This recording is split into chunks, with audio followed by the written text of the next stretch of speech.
Migraines are moderate to severe headaches which are often one-sided. They affect around 8.5 million people in the UK, and the severity can vary. Some people have to stay in bed for several days at a time, and while some may only get them once every few years, others can be getting them several times a week. They tend to begin in early adulthood and tend to affect more women than they do men. It can be difficult to differentiate a migraine from other headaches, and when you compare the two, often migraines tend to be more severe in nature, often affecting one side of the head, although they can affect both sides in some people. There's often also associated symptoms, so for example, nausea and vomiting, sensitivity to light, sensitivity to noise, which other headaches don't often have. Other associated symptoms can include feeling hot and cold, sweating, stomach pains, even diarrhea. And it's actually even possible for a migraine sufferer to get those associated symptoms without even getting the headache. Some people also get auras, which are these warning signs that your migraine's about to come on.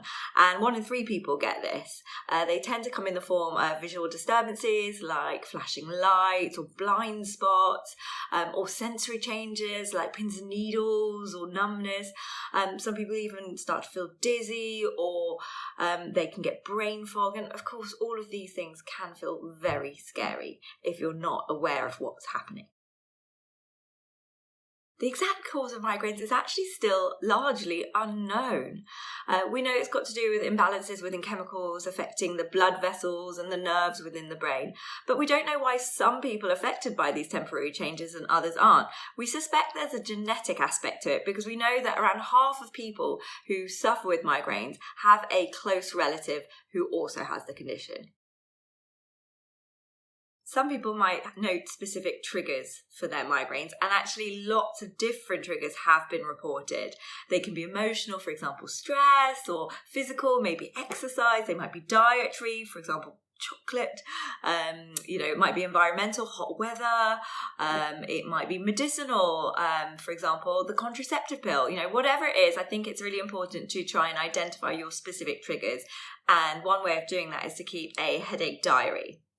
But in general terms, staying generally healthy by staying physically active, eating healthy and regular meals, limiting your intake of alcohol, being careful about your caffeine intake, sleeping well, all of these things are likely to also help.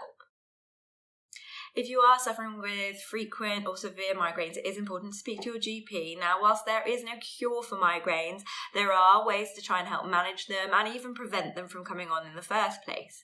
Most people will find that when they get a migraine, the best thing they can do is just lie down in a dark room. And some people will find that even simple painkillers like paracetamol or ibuprofen might help. But for others, they may need stronger painkillers or even a group of medications called triptans, which we can issue to try and take at the onset of the migraine to prevent it from progressing.